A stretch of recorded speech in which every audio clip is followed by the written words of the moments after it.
careful to observe, that you may live and multiply, and go in and possess the land of which the Lord swore to your fathers. And you shall remember that the Lord your God led you all the way these 40 years in the wilderness, to humble you and test you, to know what was in your heart,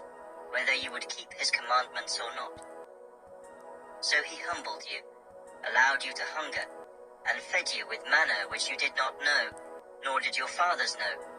that he might make you know that man shall not live by bread alone, but man lives by every word that proceeds from the mouth of the Lord. Your garments did not wear out on you, nor did your foot swell these 40 years. You should know in your heart that as a man chastens his son, so the Lord your God chastens you. Therefore you shall keep the commandments of the Lord your God, to walk in his ways and to fear him. For the Lord your God is bringing you into a good land, a land of brooks of water, of fountains and springs that flow out of valleys and hills,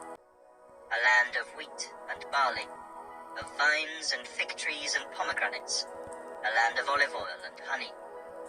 a land in which you will eat bread without scarcity, in which you will lack nothing, a land whose stones are iron, and out of whose hills you can dig copper. When you have eaten and are full, then you shall bless the Lord your God for the good land which he has given you.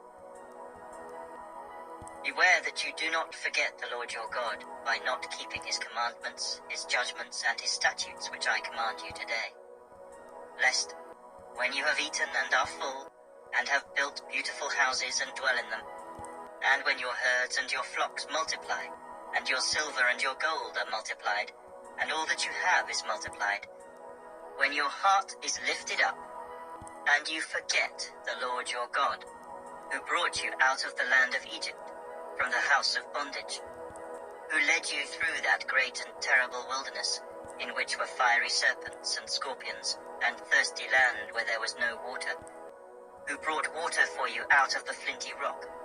who fed you in the wilderness with manna, which your fathers did not know, that he might humble you and that he might test you, to do you good in the end. Then you say in your heart, my power and the might of my hand have gained me this wealth. And you shall remember the Lord your God,